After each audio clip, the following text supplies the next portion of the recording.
अभी सेंट्रल बिहार में केंद्रित था, इसको अभी गेट ऑफ बिहार या गेटवे ऑफ बिहार बक्सर जो है यूपी के बाद नया फैक्ट्री आ रहा है, उसमें हम लोग को एम्प्लॉयमेंट होगा, प्लस दूसरी कंपनियां से मैं बात किया हूँ उसमें भी नौकरियां मिलेगा बिहार में। अगर आप नहीं करते हैं समाज का सेवा तो समाज क्या बोलेगा, इसलिए सोचते हुए कि जो लोगों में जरूरत है विकास का, नीड है, जैसे बच्चे लोग को पढ़ाने का जो पढ़ा नहीं सकता, इंजीनियरिंग हो, मेडिकल कॉलेज हो या अन्य टेक्निकल पढ़ाई हो, उसमें अगर मदद करेंगे वो आगे बढ़ेगा। दिल्ली में है, नोएडा में है, वो नौकरियां कर रहा है, तो इसके थ्रू मैं कोशिश चाहता हूँ कि जितना मैक्सिमम लड़की लोग को एम्प्लॉयमेंट मिले। हमारे ट्रैक लोग करते रहते हैं, ट्रैक करते हैं भोला शर्मा को कि मैं कब आ रहा हूँ बिहार में। नमस्कार, आप लाइव सीरीज देख रहे हैं, आपके साथ मैं हूं वसीम। देखिए, घर से अकेला चला था, कारवां बढ़ता चला गया और भीड़ जुड़ती चली गई।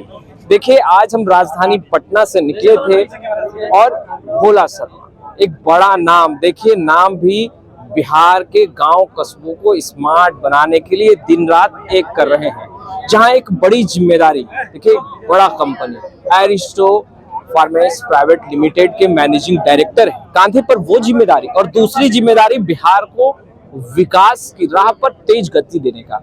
देखिए, आज बक्सर पहुंचे और जैसे ही बक्सर में एंट्री हुई, देखिए चारों तरफ से गाड़ियां दौड़ने लगी और लोगों में उत्साह दिखा। हम सीधा बात करेंगे, आज बक्सर पहुंच गए भोला शर्मा जी आप। जैसे ही आपकी गाड़ी बक्सर में घुसी, चारों तरफ से गाड़ियां आने लगी और जगह जगह पर लोग काफी उत्साहित दिख रहे थे।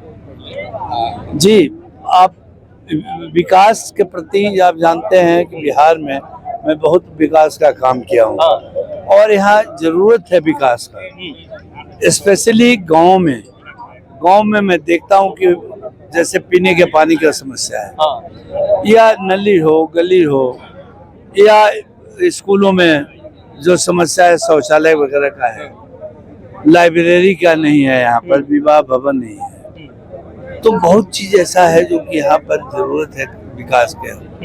उस कड़ी में, विकास के कड़ी में हम लोग बहुत करीब 200 गांव गोद लेकर के विकास किया हूँ। 200 गांव का। और चूंकि अभी सेंट्रल बिहार में केंद्रित था, इसको अभी गेट ऑफ बिहार या गेटवे ऑफ बिहार बक्सर जो है यूपी के बाद, वहां से मैं सोचा हूँ कि वेस्ट में एंटर करके ईस्ट तक भागलपुर ले जाऊं इधर, उसके बाद फिर हम लोग नॉर्थ बिहार आगे विकास के लिए बढ़े। मगध में आपका नाम और आपका काम दोनों ही डंके की चोट पर बोल रहा है। अब आप विस्तार कर रहे हैं, आप कह रहे हैं कि अब हम इस ओर भी आएंगे, मगर सबसे बड़ा सवाल, आपने मंच से जब आपने अपना बातों को रखा तो आपने कहा कि साउथ अफ्रीका और कनाडा का आपने जिक्र किया और आपने कहा कि वहाँ के जो लोग हैं उन्होंने हमारे मॉडल को जानने की कोशिश की। क्या बात हुई जब आप कनाडा और साउथ अफ्रीका गए थे बिहार के मुद्दे? वहाँ पर मैं गया, न्यू जर्सी में बहुत लोग, करीबन 350 लोग थे और बिहार के लोग थे। उन्होंने यहाँ से मीडिया में जाता ही है, वहाँ सुनते हैं, यहाँ लोग आते हैं, उनके परिवार और रिलेशन भी यहाँ पर है और बहुत मेरे मित्र भी हैं, तो लोग को मालूम हुआ कि हम बहुत विलेज गांव को डेवलप किए हैं, बहुत गांव जाकर के वो लोग देखे भी हैं, इसीलिए हमको आमंत्रित किए थे कि आप आइए। हालांकि मेरा अपना प्रोग्राम था, पेंसिल्वेनिया में मेरा प्रोग्राम था, न्यूयॉर्क में भी था, न्यू जर्सी में भी था। मैंने इन्फॉर्म किया कि मैं इतने तारीख को आ रहा हूँ और फिर मेरा कनाडा के टोरंटो में भी प्रोग्राम था। अच्छा। तो दोनों जगह बहुत अच्छा जानकारी मैंने 45 मिनट का पूरा जो किया हूँ विद वीडियो दिखाया, वो लोग बहुत आकर्षित हुए देख करके कि इतना अच्छा काम किया है और बोले हैं कि आपसे हम ले करके कोशिश करूंगा कि एक दूसरा हम लोग न्यूयॉर्क पैसा इकट्ठा करके और डेवलप करें, आपके मॉडल को अपनाऊं हम लोग। हम कहे कि बहुत अच्छा है, हम लोग का इंफ्रास्ट्रक्चर है, स्टार्ट पे जो बोलिएगा हम लोग इंफ्रास्ट्रक्चर आपको देंगे, लोग हैं, और आपको हम आइडेंटिफाई करके भी दूंगा जो गांव विकास नहीं हुआ है, और उसको आप जाके देखिए और विकास कीजिए। मैंने जहाँ तक समझा है और जाना है और सुना है और कुछ बातें पढ़ी भी है कई जगहों पर अखबारों में, मैगजीनों में आपके बारे में आपने खुद ही अभी स्वयं मन से कहा कि 12 घंटा मैं लगभग काम करता हूँ। उस 12 घंटे में चिंतन मनन भी होता है कि बिहार के उन गांव कस्बों को आगे बढ़ाया जाए जो पिछड़ते जा रहे हैं। भोला शर्मा जी, सबसे पहला और अहम सवाल तो यही होगा कि जब आप बड़की नैनजोर गांव आ रहे थे, आपने इस गांव को लेकर के क्या कुछ एनालाइज किया था, और जब आपने इस गांव में एंट्री ली क्या कुछ देखा? आप देखिए, उनकी गांव में जब एंट्री किया तो रोड से लेकर के जो कनेक्टिंग गलियां हैं या जो नली पानी निकलता है, वो समस्या बहुत ही दयनीय है। वो देखने लायक है, उसको विकास काम करने लायक है, और लोग इस आंखों से देख रहा है कि मैं कुछ कर पाऊंगा गांव के लिए।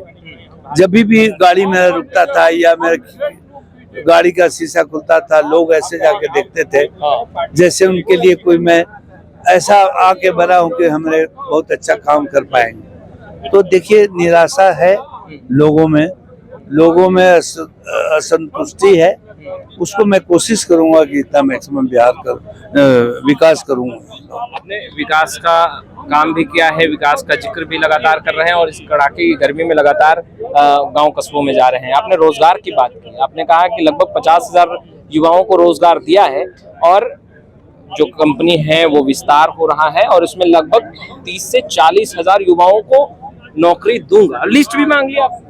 हाँ, जैसा बोला कि मैं 50,000 लोगों को डायरेक्ट एम्प्लॉयमेंट दिया हूँ, डायरेक्ट, और इनडायरेक्ट करीबन 50,000 होगा 1 लाख बिहार वाले लोग वहाँ। और अगले कड़ी में हम लोग का डिवीजन आ रहा है, नए फैक्ट्री आ रहा है, उसमें हम लोग को एम्प्लॉयमेंट होगा, प्लस दूसरी कंपनियां से मैं बात किया हूँ, उसमें भी नौकरियां मिलेगा बिहार वाले। सर, फंड तो ठीक है, आप फंड के जरिए भी काफी विस्तार का काम कर रहे हैं, मगर भोला शर्मा को गरीबों के मसीहा और प्राणदाता लोग कहने लगे हैं।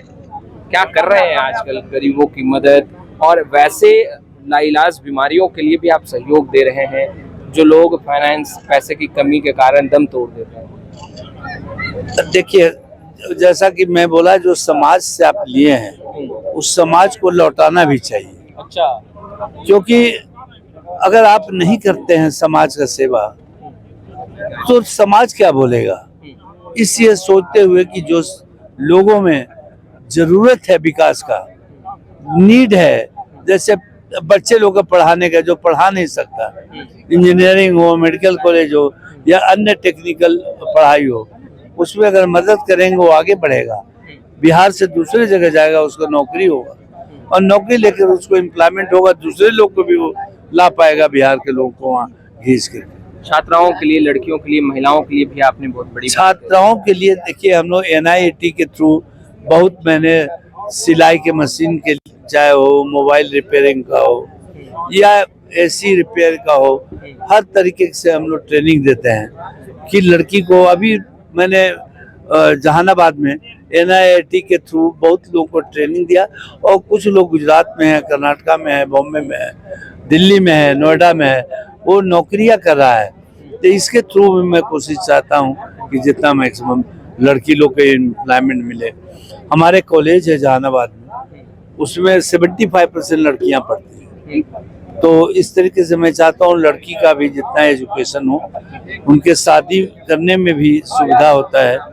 लड़की पढ़ी रहती है, एम्प्लॉयड रहती है, तो उससे शादी में भी मदद मिलता है। एक आखिरी सवाल, राजधानी पटना पाटलिपुत्र में आपका घर है, और शायद आपको पता नहीं होगा कि आप जब घर से निकल रहे थे लगभग 4 गाड़ियां थी, आगे एक स्कॉट की गाड़ी थी, और आपकी ठीक 4 गाड़ी के पीछे एक गाड़ी मेरी भी लगी थी। पीछा कर रहे थे हम भी, कहाँ जा रहे हैं भोला शर्मा जी। जैसे जैसे आपकी जो काफिला है वो बढ़ रहा था, और गाड़ियों की संख्या लगातार बढ़ती जा रही थी, और जब बक्सर में एंट्री हुई तो लगभग 200 से अधिक 4 व्हीलर वाहन सड़कों पर।